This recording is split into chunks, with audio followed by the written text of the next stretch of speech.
Alhamdulillah nahmaduhu wa nasta'inu wa nastaghfiruh wa na'udzu billahi min shururi anfusina wa min sayyiati a'malina may yahdihillahu fala mudilla lahu wa may yudlil fala hadiya lahu asyhadu an la ilaha illallah wahdahu la syarika lahu wa asyhadu anna Muhammadan abduhu wa rasuluh.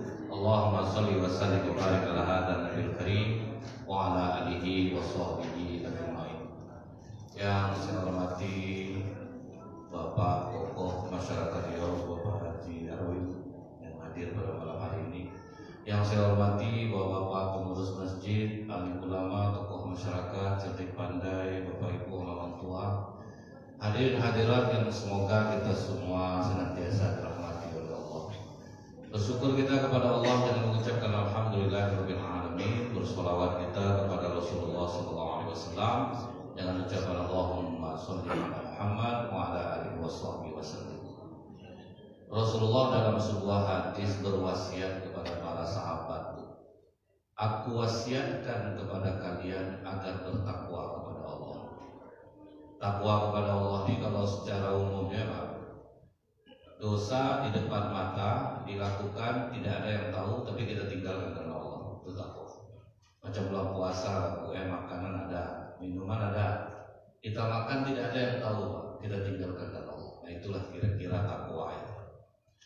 Tetapi untuk mencapai takwa itu, selain kita rajin sholat, zikir, membaca Quran, juga Allah kasih itu di dalam Al-Quran dalam surah Al-Imran ayat 134. Untuk bisa mencapai takwa itu, caranya adalah alladzina yunfiquna fis-sarra wad-dharra.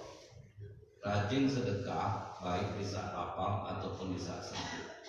Sedang miskin mau juga sedekah, sedang lapang mau juga sedekah. Karena memang bagi orang yang meyakini kalau sedang susah itu Pak, apa kata Rasulullah, pancing rezekimu dengan sedekah. Nah mungkin Rasulullah bohong. Kalau kejadian di Indonesia ini mungkin Bapak Ibu pernah dengar di Surabaya ada sepasang suami istri yang punya warung makan. Warung makan itu kontraknya murah per tahun, cuman waktu itu 3 juta 1 tahun. Cuman 7 hari mau jatuh tempo tidak ada. Karena banyak pengeluaran, duit tidak ada. Yang ada cuma duit 1 juta lagi. Dia katakan ke istrinya, "Dek, abang ada dengar Ustaz ceramah, sedekah yang paling baik itu di saat kita miskin dan sangat menginginkan kekayaan. Terus menurut abang macam mana? Kita sedekahkan aja uang 1 juta gitu ya. Kalau sempat diganti Allah aja 10 kali lipat kan 10 juta jadi. Ya kontrak 3 juta, sisa 7 juta maksudnya kita pegang." Kata istrinya, "Iya kalau enggak mati uang habis gitu." Jangan abang dengarkan betul Ustaz tuh ngomong, Ustaz tuh aja kadang lewat kota infak dia aja dia iya ulang Alhamdulillah salah. Kadang saya sadar juga itu Pak. Nah lewat kota infak di saat pertama pindah dari di saat kedua itu Pak. Itu nanti dia ke depan kan bisa mundur sedikit-sedikit ya Pak. Bapak ketawa karena Bapak tahu, yakin saya nih, yakin saya. Nah, Bapak perhatikan kan Pak, tahun-tahun di masjid kan nampak tuh Pak ya. Nah jadi Bu, kata suaminya nih, itu bukan kata Ustaz. Itu Allah yang mengatakan manja bil hasanati falahu asru amsalihah. Satu kebaikan yang kita buat 10 kali lipat diganti Allah. Terserah abang lah. Kalau keras juga tiap abang mau bersedekah, sedekahkan duit 1 juta tuh. Tapi sebelum datang keajaiban Allah jangan tidur di kamar dulu. Dulu risiko Pak ujiannya. Kata suaminya nih, oke lah kalau gitu. Mulailah dia Pak. Di 1 juta itu dia sedekahkan buat dicarinya di sekitar tetangganya miskin, orang-orang tua yang tidak mampu berusaha, dikasihnya lebih itu. Hari pertama azab dia kena bully sama istrinya. Dia Bang dapat 10 kali lipat Bang ya, luar biasa Bang ya. Kata suami udah tidur di ruang tamu, jadi gitu-gitu kan juga lagi. Dibalas Allah itu. Apa yang dibalas Allah ini ada tanda-tandanya. 1 hari berlalu, 2 hari berlalu, boleh juga ada tanda-tanda kebesaran Allah. 3 hari tak aja tak ada tanda. Tambah berdenyut dan istrinya, itulah bangga keputusan. Jangan kita ekstrim betul sedekah. Jangan sering dengan macam itu. Tapi suaminya diam aja, Bu. Nah, ternyata hari kelima berlalu, 6 berlalu, di hari ke-7 disitulah datang keajaiban Allah. Kena usir dia jadi dari warungnya itu. Nah, itulah keajaibannya. Jadi jangan dikira bahwa kita sedekah atau dapat keajaiban. Allah proses kita. Diuji dulu, jerah buat baik lah. Kan sering Pak, ketika Bapak berbuat baik, Bapak dikecewakan. Akhirnya tengoklah, aku besok kamu macam ini lagi. Nah sebetulnya Allah muji Pak. Sabar ya, aku bantu loh. Nah ternyata justru dia lakukan ini, kena usir dia Bu. Tambah menanglah posisi istrinya waktu itu. Apa mau abang bilang sekarang lagi? Akhirnya nih diambil sama orang yang punya. Kalau sempat ada duit 1 juta itu kemarin masih bisa juga kita kasih. Bisa kita bertangguh dulu. Ini sama sekali tidak ada, wajar lah kita diusirnya. Kata suami ini, makin sulit kita di jalan Allah ya, berarti makin besar Allah mau ganti. Kalau kemarin nih masih oke, kita terima Allah ganti 10 kali lipat. Tapi kalau sampai kena usir kita melakukan hal ini, tentu Allah tidak mau 10 kali lipat. Berarti Allah ingin membalasnya sampai 700 kali lipat. Masalul ladzina yunfiquna amwalahum fi sabilillah kamathali habatin ambatat sab'a sanabila fi kulli sumbulatin mi'atun. Kata istrinya, terus banyak cerita lagi. Dia baca-baca lagi ayat lagi. Sudah jelas salah masih juga ngeras lagi. Oh begitu. Kalau istrinya Pak, ujian. Apa yang harus kita lakukan sekarang nih Pak? Udahlah. Jual sterling, jual piring, jual kompor, jual magic kom, jual sendok, jual kuali, dijual semua Pak. Tentu dengan harga murah. Dapatlah untuk sewa rumah selama 3 bulan. Untuk makan, jual handphone 2 biji Pak. Begitulah perjuangan dia Bu ya. Dibully sama istri, dia tetap santai. Tidak ada buruk sangkanya Allah. Ketawa-ketawa aja dia. 3 hari dia di rumah sewanya itu diajaknya istrinya jalan-jalan deh, jalan-jalan kita ya. Pakai apa bang? Jalan kaki lah, pakai apa lagi? Buat payung Bu, jalan. Sedang jalan itu Pak, nampaklah dia rumah mewah yang ada pelang tulisan dijual. Kita tanya rumah ini dia nampaknya dijual nih, bang mohon bang, udah miskin yang anak gila bang. Itu takut istrinya Pak. Masa dalam keadaan duit tidak ada, ditanyanya 5 orang. Akhirnya Bu masuklah ke dalam sambil nangis istrinya itu Pak, karena dia terasa sama istrinya mungkin depresi suami yang boleh. Dia anggap suaminya depresi. Pas masuk ke dalam, tuan rumah itu rupanya sedang meronda Pak, membersihkan rumput pakai racun. Diucapkannya salam, assalamualaikum Pak, waalaikumsalam. Mau dijual rumah Bapak. Ditengok Bapak, ini tampangnya Pak. Itu kan pakang nih. Tidak meyakinkan Pak kan? Kalau kamu beli tidak mungkin ya sudah suatu. Tanpa perantara, kata Bapak yang punya rumah. Berani dia ngomong ini Bu, saya yang mau beli Pak. Terkejut Bapak ya Pak, ini tampang susah ya, duit banyak. Biru perutnya itu istrinya, udah tuh Bang lagi. Karena dia udah yakin suaminya ini gila, menurutnya gila. Jadi bapaknya berpikir bisa jadi aja tampang susah, tapi duit banyak. Banyak orang tertipu dengan tampang orang ini Pak. Kejadian di Bogor, kan ada masjid di puncak Bogor tuh Pak, di keliling hotel. Ada orang dari Jakarta berhenti pas sholat zuhur di situ. Pas dia mau duduk, nampak dia kawan lama dia sama kuliah sedang ngepel lantai masjid Pak. Di sini Pak. Iya. Apa gitu? Secerdas tuh Pak, waktu kuliah dulu jadi nyapu masjid kalau ngepel lantai. Apa pula lah salahnya? Ini kan ladang pahala kan? Bukan masalah ladang pahala tuh, malu lah alumni kita kalau kau macam ini. Ini kartu nama aku kebetulan udah berada juga di Jakarta. Datanglah kau ke Jakarta, kerjalah sama aku. Aku rahasiakan pokoknya dari kawan-kawan. Di sini kau paling gaji 2.500.000, biar aku gaji kau 5 juta. Kau cuci mobil, kau jemput anak-anak aku pulang sekolah. Oh, makasih banyak, kali simpan. Adalah kartu nama kawannya nih Pak. Dah, sholat zuhur orang Bu. Selesai sholat zuhur, yang dari Jakarta ini panggilnya imam masjid tuh. Ustaz, yang nyapu masjid tadi itu kawan saya waktu kuliah. Tak nyangka jadi seperti itu sekarang. Itulah Pak, kami segan juga sama Bapak tuh di sini. Padahal dia yang punya masjid nih Pak. Hotel yang di sini punya dia semua nih Pak. Lari. Sangka orang miskin Pak rupanya punya masjid tuh kan. Karena orang sering Pak ya, dia tuh udah bosan kaya jadi biasa aja gitu. Ya macam saya ini agak sok kadang. Jadi kurang penampilan dilebihkan Pak kan. Jadi kemudian Bapak Ibu, akhirnya lama langsung Bapak yang punya rumah nih Pak. Oke lah.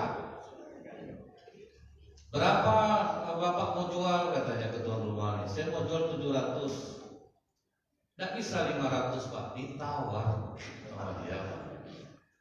Pokoknya Bu menangis-nangis istri yang dibuatnya. Sampai kata tuan rumah ini, Ibu jangan sampai terharu gitu, bukan terharu Pak. Takut. Boleh Pak, lihatnya dulu ke dalam. Lihat ke dalam. Nah ini nanti deh, jadi jangan saya sering diganti. Muda lah bang pulang Bapak.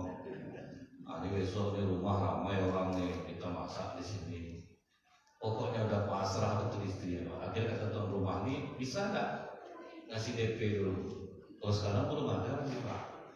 Nomor telepon aja lah kasih. Telepon nggak ada Pak. Kurang ajar kalian ini, keluar, diusir keluar Pak. Tambah besar senyumnya Bu, diusir keluar tuh. Jadi istrinya udahlah, tak nyangka dia akhirnya suaminya jadi seperti itu.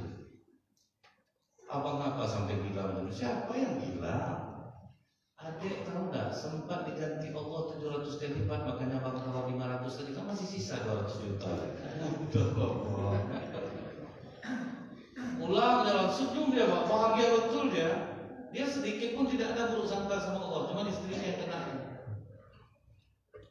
Begitu sampai depan rumah, rupanya ada orang pakai Pemda Surabaya, 3 orang Pak. Dari mana? Nggak ada Pak, jalan-jalan. Kenapa Pak ya? Itu warung kenapa ditutup? Nggak terbayar sewanya kemarin Pak. Padahal kalian makan masakannya enak, sayang kalau ditutup. Jadi apa berita nih Pak? Pengungsi lumpur Lapindo sekarang ini sudah mencapai sekitar 6.000 orang. Kalian sanggup nggak pegang cateringnya untuk makan pagi, siang, sama malam? Berarti 18.000 bungkus satu hari. Waktu acara wakil presiden datang aja Bu, rumah makan sederhana dapat orderan 750 aja Pak. Udah kacau balau Pak. Ini 18.000 bungkus. Tapi kami tidak ada uang di depan Pak. Kami bayar di depan. Di mana ada macam ini Bu, biasa proyek Pemda ini sampai menangis lagi Pak. Nah juga dapat. Nah opor-opor malah ada di Pak. Ada dikasih nggak lebih pokok aman tuh Bang, ada untuk abang mati. Barulah jelas kalau jelas itu hanya terjadi. Ya kan memang ini gitu Bu ya. Ini di depan Pak. Langsung direkrutnya Bu, masyarakat buat dapur dadakan, beli alat, mulai masak untuk pagi, siang, malam. Hanya dalam waktu tempo 2 bulan Pak, berlaba dia 1 miliar bersih. Tapi hebat dia Bu, waktu dia dapat proyek itu Pak ya, terkejut langsung istrinya dipeluknya suaminya nih. Bang maafkan adek abangnya, nak nyangka betul rupanya betul kata abang. Betul berdosa betul sama Allah. Lah banyak kayak jadi kece gitu. Sekarang udah terima, baru senang hati. Laba 1 miliar Pak. Dikatakannya ke istrinya, ingat deh, Allah hanya menjanjikan 700 kali lipat. Berarti jatah kita cuma 700 juta. Yang 300 juta sedekahkan. Nggak lupa Pak. Nah, dalam Al-Quran cuma Allah membatasi 700 kali lipat. Berarti ini lebih 300 juta sedekahkan. Setelah itu Bu ya, 700 juta itu diteleponnya orang yang punya rumah Pak. Pak, kami jadi beli rumah Bapak 500 juta. Jangan main-main. Kenapa? Ini uang udah ada di tangan. pergi ke rumah bapak tuh, kemudian dibayar yang 200 juta lagi belikan alat catering. Siapa sepasang suami istri itu? Pemilik catering terbesar di Surabaya saat ini. Itulah sejarah mereka, Bapak. Bersedekah di saat sempit, ternyata Allah mudah. Jadi itulah untuk bisa mencapai takwa itu, Pak. Kita kadang-kadang ragu kita, Bu. Lebih banyak kita belanjakan duit kita ini hanya untuk diri kita, anak kita, cucu kita, rumah kita, mobil kita, daripada untuk Allah. Contohnya, Bu, ya, tukang ayam di Yogyakarta. Nanti Bapak Ibu buka di YouTube, Ibu Suciwati Saliman, tukang jual ayam potong, Pak. Dari tahun 66 dia nabung. Niatnya apa, Pak? Bangun masjid. Terbangun dia mereplika Masjid Nabawi di Jalan Gonta-Ganti Jogja. 3 lantai dibangunnya, Pak. Apa balasan Allah, Bu? Dia kerjasama sama Amerika 100 ton satu hari sekarang yang potong. Dari pabriknya sekarang buka aja Ibu Suciwati Saliman sendirian bangun masjid. Ternyata dahsyat, Bu. Macam Masjid Namira kan besar dari ini, Pak. Kan sendiri yang bangun tuh, Pak. Ternyata, Bu, sebetulnya banyak kita nih yang kaya yang sanggup membangun masjid sendirian, yang sanggup membangun untuk kebaikan sendirian, kamar mandi masjid sendirian. Tapi banyak yang ragu, Pak, takut gitu. Macam Masjid Namira itu bangun lagi, Pak, di Rimbo Panjang. Saya tanya sama Bapak, itu tidak ada orang nyumbang, Pak Ji. Rugi saya yang tahu rasanya. Bahkan dia ikut jadi tukang langsung, Pak. Saking dapat rasa, saya dekat betul sama beliau. Betul dibangunnya sendiri, Pak. Tidak ada kita minta sumbangan sama orang. Nah, jadi ternyata makin besar kita memberi ke Allah, makin besar pula Allah menentukan rezeki kita. Orang Indonesia yang beli tanah di Masjidil Haram, saudara Aceh, kan? Diberi tanah dekat Masjidil Haram masa lalu. Rupanya pelebaran masjid kena tanah dia, Pak. Diganti untung sama orang Mekah, pemerintah Mekah. Dikelolalah uangnya oleh lembaga wakaf di Arab Saudi. Dibangunkanlah hotel atas nama dia, Pak, saudara Aceh. Begitulah jujurnya orang Arab Saudi itu, Pak. Pada orang Indonesia dalam hal mati, Pak. Tetap dikelola, Bu. Tahun 2006 hotel itu sudah mulai menghasilkan. Makanya setiap jamaah haji Aceh mendapat uang saku dari pemerintah Arab Saudi 4 sampai 6 juta satu orang jamaah. Hasil bagi hasil hotel. Orang yang dalam wafat, duitnya masih bisa memberi. Tanyalah sama jamaah Aceh, dapat nggak? Sekali berangkat berapa dapat dari pemerintah Arab Saudi? Itulah dasarnya sedekah. Tapi tidak bisa sedikit, Bu. Ini sakit diabetes, Pak. Sedekah 10.000 mana bisa? Tidak bisa, Pak. Sakit diabetes, tanya dulu penanganannya di rumah sakit apa aja, ceknya RMI 6 juta, apa gitu cara ngeceknya, Pak. Ini 10.000 panjang lah doanya, Pak, kan? Mana mau? Tidak imbang jadinya. Kan tidak pernah saya sampaikan. Rumah sakit di Arab Saudi itu kosong, Pak. Banyak dokter yang mengundurkan diri, banyak perawat tidur. Tidak ada pasien, tidak ada pasien. Pas datang jamaah Indonesia langsung hidup darah dokter di sana. Ada kerja dia jadi. Udah ada jamaah Indonesia nganggur, Pak. Orang Indonesia ini banyak Pak penyakit, Bu. Umroh tiap tahun saudara susah nggak ditolongnya, Pak. Itu marah Allah, Pak. Dia soleh sendiri aja. Banyak duit itu berguna, Pak, untuk dia ke dia aja terus berangkat. Makanya marah kadang-kadang Allah, Bu. Kenapa nih jamaah Indonesia sampai seperti ini? Rumah sakit sebanyak-banyak ini bukan baru nih. Artinya apa? Bukan orang Pekanbaru tidak mau sedekah, tidak imbang pendapatan dengan yang disedekahkan. Itu yang benar. Nah, kemudian lagi apa kata Allah untuk bisa mencapai derajat takwa itu? Wal kaziminal ghaiza wal afina 'anil nas. Tahan marah, maafkan kesalahan orang. Ini bentuknya mudahnya, Pak. Ayat menahan marah itu bukan tidak marah, dikendalikan dia, Pak. Menteri Perminyakan Arab Saudi sekarang namanya Naim. Naim itu buruh rendah di perusahaan minyak Arab Saudi dulunya. Dia pernah ngambil air minum di ruangan bosnya, Bu. Kena maki, Pak. Dia kadang-kadang disuruh orang ambil aja lah di ruangan bos tuh air. Apa kata bosnya? Kalau bahasa kita ya, kau sadarkan untung nggak coba kau di sini? Kok berani kau ambil air ke ruangan aku? Kau tuh buruh rendah di sini nanti. Nggak pantas kau masuk ke ruangan aku. Dimaki-maki bu, keluar dia dari pintu tuh, habis dia minta maaf Pak, saya lancar Pak, maafkan saya Pak. Keluar kamu. Di luar itu berdoa dia kepada Allah, ya Allah, ampuni bos aku, bukan bos aku yang salah, aku yang salah ya Allah. Aku udah jelas buruh rendah, berani lancang masuk ke ruangan bos aku. Itu yang anak buah yang baik itu. Bukan bos yang introspeksi diri dia langsung Pak.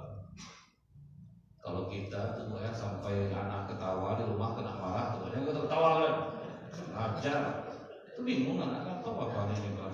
Ya, di kantor tak berani melawan Pak Azam istri di rumah Pak. Lambat ngambil nasi meracun, tak ya, tak usah ambil nasi, tak usah, heran istri ya Pak. Nah, Pak marah, tak banyak ke rumah begini Pak. Tapi coba kita salahkan diri kita. Kita dimarahi oleh atasan kita, ampuni atasan aku ya Allah, aku yang salah, aku yang lancang ngambil air di ruangan, ampuni ya Allah. Setelah itu apa dia Pak? Ya Allah, suatu saat bila aku menjadi orang besar, aku tidak akan mau berkata sekasar ini kepada bawahanku. Itu doa dia yang kedua. Yang ketiga berpikir dia Pak, bagaimana supaya aku jadi orang besar? Oh, aku harus sekolah lagi. Nah, itulah orang mukmin tuh Pak. Justru kena hantam seperti orang naik di atas tangga, dilepuk dari bawah naiknya ke atas Pak. Tidak ada baper-baper. Saya udah berani ngomong ini Bu, udah banyak yang memaki saya. Ayanan saya sekarang ini diribut ke orang tuh, dia netizen aja berkelahi aja sama dia Pak. Saya memantau yang dibilang orang Galadia lah, macam-macam lah Pak. Ya tidak pantas, biasa aja, tidak usah baper-baper kita. Jangan terkecil-terkecil hati itu Pak. Itu yang membuat kita semangat, introspeksi diri kita nanti. Nah, kemudian Pak, begitu dia berpikir untuk kuliah lagi, diizinkan dari perusahaan. Kemarahan berubah jadi energi positif Pak. Lulus dia diperminyakan dengan nilai terbaik. Dikembalikan dia ke perusahaan minyak Arab Saudi, melejit karirnya. Jadi dia menteri perminyakan di Arab Saudi. Pimpinannya dulu jadi apa Pak? Anak buahnya Pak. Menggigil datang minta maaf. Untung tak di Indonesia kejadiannya, kalau tak jauh mutasi ya gitu ya. Yakin dan nonjok apa enggak tinggi duduk meja kosong itu mati sendiri aja dia nanti itu ya begitu. Tapi Bu ya, apa kata dia, Pak Naim, saya datang ke sini mau minta maaf sama Bapak. Saya pernah kasar sama Bapak, saya pernah merendahkan Bapak. Menyesal betul saya Pak, minta maaf saya sama Bapak. Sempat di kamar apa cakap Allah, cakap orang lain. Minta maaf ke aku tuh. Dulu pernah menghina Bapak. Oh, yang Oktober 2013 jam 2 siang tuh, ingat semua. Ayah Bu, kita masih pendendamnya masih susah hilangnya. Masih itu yang susah betul. Tapi apa yang dilakukan Naim Pak? Berdiri dia Bu, dipeluknya mantan pimpinannya. Justru saya ingin berterima kasih sama Bapak. Kalau tidak Bapak rendahkan saya dulu Pak, tidak mungkin saya jadi seperti sekarang. Besar jasa Bapak terhadap saya. Pak. Itu yang akhlak seorang Muslim itu Pak. Itu dijamin sehat badan tubuh. Yang ngomong itu bukan saya, Profesor Dr. Masaru Emoto. Orang yang bisa mengendalikan marahnya, di otaknya akan keluar dua hormon, serotonin dan endorfin. Kekuatan menenangkannya 100 kali lipat morfin Pak. Kalah morfin Pak. Aman itu. Itu di kepala orang gila banyak tuh Pak. Maka orang gila itu santai hidupnya kan Bu ya. Aman Pak. Aman hidup dia Bu. Karena hormon serotonin itu yang keluar. Orang gila tuh mau dimaki senyum dia Pak. Dia dapatlah kita pribadi macam itu. Jangan orang gilanya Pak ya. Dimaki orang senyum, tidak masuk hati gitu Pak. Ada jadi pikiran. Tidak Bu. Jadi kadang Allah itu membuat pelajaran di depan kita semua ya. Dipampangkan pelajaran itu. Nah kemudian apalagi pesan Rasulullah dalam hadis yang sama ini Pak? Hendaklah kalian patuh kepada pemimpin sekalipun dia berlatar belakang orang negro, keturunan orang negro yang berkulit hitam. Begitu betul dalam Islam ini, taat kepada pemimpin. Siapapun dia pemimpin dia, hormati dia. Ingat Pak ya, kita membahas kisah Sul-Anbiya, kisah Nabi Musa alaihissalam ketika akan mendakwahi Fir'aun. Pesan Allah apa Bu? Berlemah lembutlah dengannya. Itu Fir'aun tuh Pak. Berlemah lembutlah dengannya. Dia Bu, menasehati sama mempermalukan ini beda Pak. Kalau menasehati itu berdua. Kalau di depan orang itu mempermalukan namanya. Kayak di grup gitu Pak ya, itu mempermalukan namanya. Jadi kita menasihati Bu, kita sendiri yang tahu resikonya, kita sendiri yang tanggung. Ada ulama dulu namanya Abu Yazid Pak. Waktu khalifahnya Ibnu Tulun namanya. Itu sebanyak-banyaknya masyarakat dia Islam Pak, dia taat Pak. Cuman siapa yang menantang dia bunuh. Masuk Abu Yazid Pak, ulama sendirian ke istana dia. Ibnu Tulun, bertakwalah kau kepada Allah. Yang kau lakukan ini sudah salah. Bertobatlah kau kepada Allah. Berani kau menggini anakku ya, selesai kau buat. Aku penjarakan kau kalau kau nak minta maaf. Aku datang ke sini secara pribadi. Kau penjarakan aku, aman kok. Tidak akan ada yang tahu. Dan aku menasihatimu hanya berdua. Ini kan yang diperintahkan oleh Rasulullah. Jihad yang paling besar, menyampaikan kebenaran di hadapan penguasa zalim. Dan aku tidak mempermalukan kau. Cuma aku tenang. Penjarakan dia, dipenjarakan dia. Kan tidak ada yang tahu Pak. Umat pun tidak ada yang tahu dia kemana. Malam datang oleh Ibnu Tulun ke penjara. Kau cukup minta maaf saja, aku lepaskan. Minta maaf saja sama aku. Kata Abu Yazid, minta maaf untuk apa? Salah apa? Kira-kira. Tegas-tegas Pak. Kalau tidak mau kau minta maaf sama aku tidak salah. Apa perintah Ibnu Tulun Bu? Laparkan singa selama 3 hari. Kumpulkan seluruh masyarakat. Nah, dia sendiri yang buka. Padahal itu lama ini sudah menyembunyikannya. Dilaparkannya singa selama 3 hari Bu. Hari keempat dikumpulkannya masyarakat. Kalian mau tahu bagaimana akibat menantang aku? Ulama kalian akan aku bunuh hari ini. Ditaruhlah Abu Yazid di tengah-tengah lapangan itu. Mulai dilepaskan singa itu, menangis masyarakat semua. Mengong-ngong singa lapar ini melompat-lompat dia. Nampak dia Abu Yazid di tengah. Dikejarnya Pak.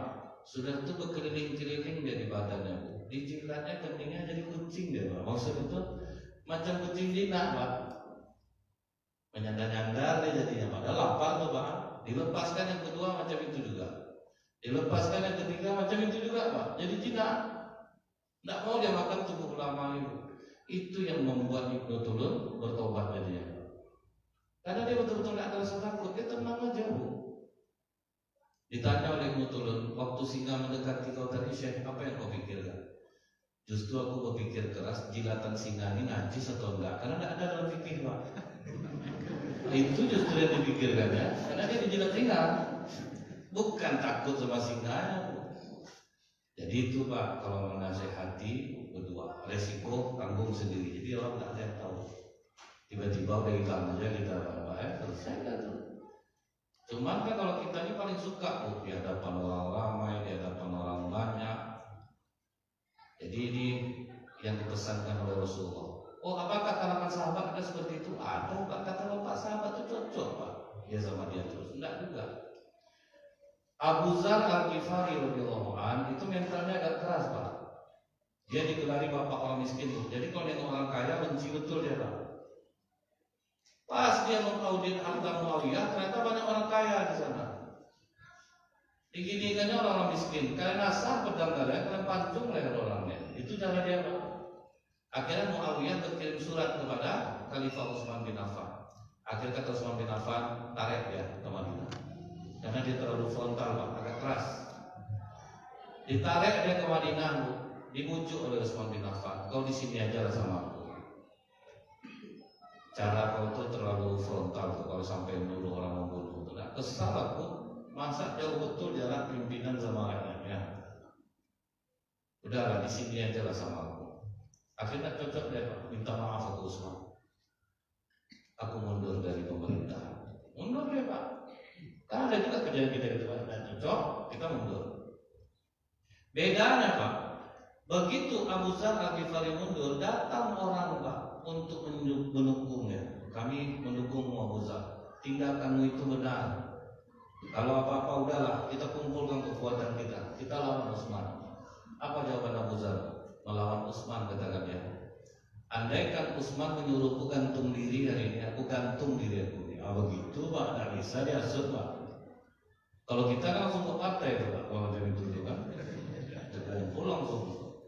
Tidak mau itu contoh Bu, tidak cocok. Tapi tidak mau melawan Pak. Kalau kita kan tidak cocok, kita lawan, cari buruknya, terus dia sampaikan ke orang Abu Dzar. Walaupun dia tidak cocok sama Utsman, tapi dia tidak mau melakukan itu. Nah, itu contoh Bu ya. Itu kan sunnah namanya itu Pak kan. Aksar dari sahabat-sahabat yang melakukannya. Kemudian apa lagi pesan Rasulullah Pak? Kalian yang hidup setelah aku akan melihat perselisihan yang banyak. Maka ikutilah sunnahku dan sunnah khulafaur rasyidin setelahku. Gigitlah mereka dengan gigi geraham. Itulah kalau Muhammad sekarang itu.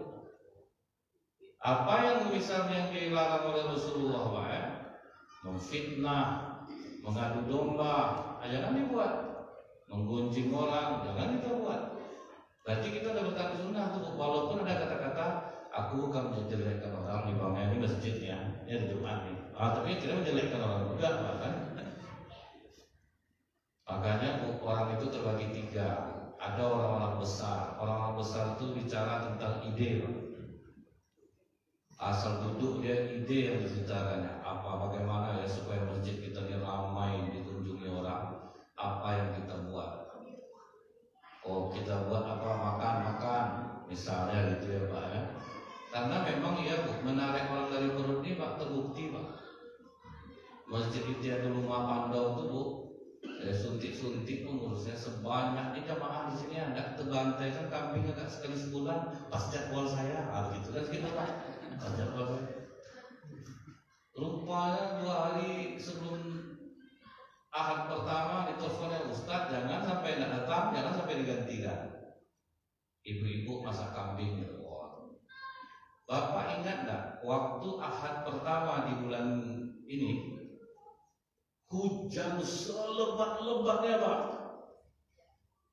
Selebat itu pula jamaah datang ke masjid Pak. Karena diumumkan pasal sebelumnya Pak, makan kambing. Tidak ada basah-basah datang, saya aja datang Pak. Jadi daya tarik itu kan ide namanya itu Pak ya. Kita misalnya saya nengok Masjid An-Nizam ya Bu, itu kan masjid pribadi itu Pak ya. Arah kelipat kayu itu Pak. Dibuatnya tenda-tenda di masjid, dimasakkan kopi, teh, kue-kue selalu ditaruh Pak. Tukang parkir menjaga. Kan bagus idenya itu Pak kan. Kamar mandi bersih, makanan disediakan, makanya orang pasti asal ke sana nunggu udahlah di sananya kita sholat. Jadi kalau kita bicara ide-ide besar, itulah pembicaraan orang-orang besar. Kalau orang-orang menengah suka bicara tentang peristiwa besar, buat itu lagi Pak. Ada banyak orang buat macam itu, gagal. Itu orang yang suka bicara tentang peristiwa. Nah orang yang ketiga, orang yang paling rendah, asal duduk menceritakan buruk orang aja kerja. Itu orang yang paling rendah. Nah kemudian kata Rasulullah tadi ikuti khulafaur rasyidin. Di antara siapa? Abu Bakar, Umar, Utsman, Ali. Ikuti itu kata Rasulullah. Jadi apapun yang amalan yang dibuat oleh 4 orang sahabat ini boleh jadi acuan bagi kita. Jadi jangan sampai kita mengkotak-kotakkan para sahabat Rasulullah itu. Karena masing-masing sahabat itu Pak, karena ketaatan mereka itu kalau rumahnya beda-beda Pak. Abu Bakar Siddiq itu masuk Islamnya paling unik di antara para sahabat. Berdagang ke Syam umur 16 tahun. Sampai di Syam, dia mimpi pas tidur, diceritakannya ke rahib yang ada di Syam. Kata rahib ini, kalau betul mimpi kau itu Abu Bakar, akan datang seorang Rasul akhir zaman dari kalangan kalian, dan kau akan bersamanya selalu sampai akhir hidupnya. Disimpan Abu Bakar lah ceritanya, tidak ada satupun orang yang tahu. Begitu Rasulullah memproklamirkan diri sebagai Nabi, Abu Bakar datanglah. Kalau memang betul kau seorang Nabi Muhammad, apa buktinya? Mimpimu yang pernah kau ceritakan kepada rahib di saat kau berumur 16 tahun. Oh, langsung ini perlu Abu Bakar Siddiq, Pak. Karena tidak ada diceritakannya kepada satu orang manusia. Nah, apalagi Abu Bakar itu kelebihan beliau ini, yang paling dulu tahu Rasulullah akan meninggal, Pak, itu Abu Bakar Siddiq. Makanya dia tidak menangis lagi ketika Rasulullah wafat. Begitu turun surat ayat Al-Yawma akmaltu lakum dinakum wa asmantu alaikum ni'mati wa raditu lakum Islam madinah, itu Abu Bakar udah nangis duluan, Pak. Ditanya oleh para sahabat, "Kenapa kau menangis Abu Bakar? Kalau agama sudah lengkap, nikmat sudah cukup, Allah sudah ridho, tugas Rasulullah selesai. Berarti Rasulullah akan meninggalkan kita." Cuman Abu Bakar yang tahu isyaratnya. Idza taba amrun bada nafsu. Kalau sudah lengkap akan ada yang berkurang. Barulah tahu. Jadi begitu Rasulullah wafat, Abu Bakar itu yang paling tabah menerima kenyataan itu. Itu mentalnya. Dan di saat dia diangkat jadi pemimpin, justru dia kata masyarakat, Abu Bakar, kalau kau jadi pemimpin besok udah payah, kami minta perahkan susu kambing kami. Bayangkan, Mbak, dia sering memerahkan susu kambing untuk orang. Justru Abu Bakar berkata, kalau aku udah jadi pemimpin besok kalian jangan berubah sama aku ya. Kan kebalik, Pak, biasa. Masyarakat, Pak, kalau udah duduk jangan berubah ya, Pak. Ini nggak pemimpin, kalau aku udah jadi pemimpin kalian jangan berubah sama aku ya. Tetap memerahkan susu kambing gitu, Pak. Nah, itu Bu. Macam Umar bin Khattab, apa kelebihan Umar bin Khattab ini, Pak?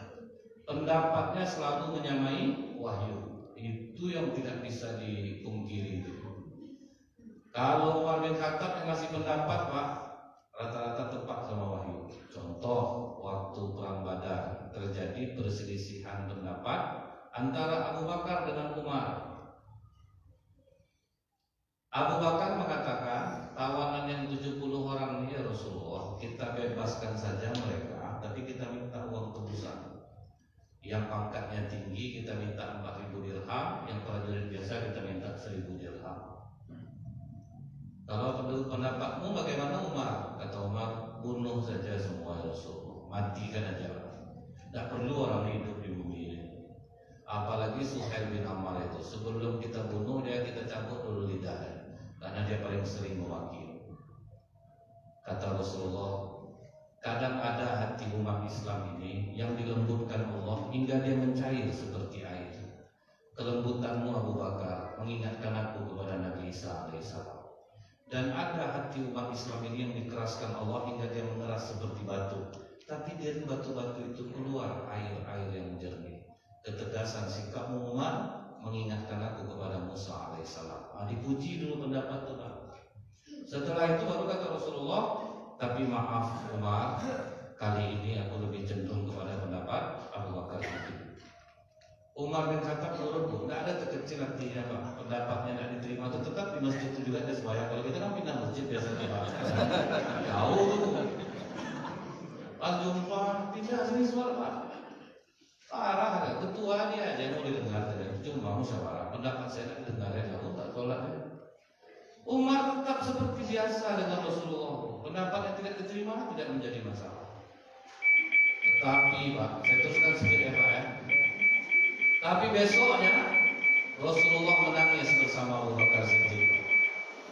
Bertanya Umar, apa yang membuat kau menangis ya Rasulullah? Rasulullah terus menangis, tidak mau cerita. Ya Rasulullah, ceritakanlah kepadaku apa yang membuat kau menangis. Kata Rasulullah, kemarin aku membebaskan tawanan dengan jaminan Umar, dan aku telah melepaskannya. Ternyata Allah lebih memilih pendapat Umar. Andaikan Allah menurunkan hukumannya saat ini, hanya kau yang selamat Umar. Kena tegur Rasulullah melalui surah Al-Anfal ayat 67.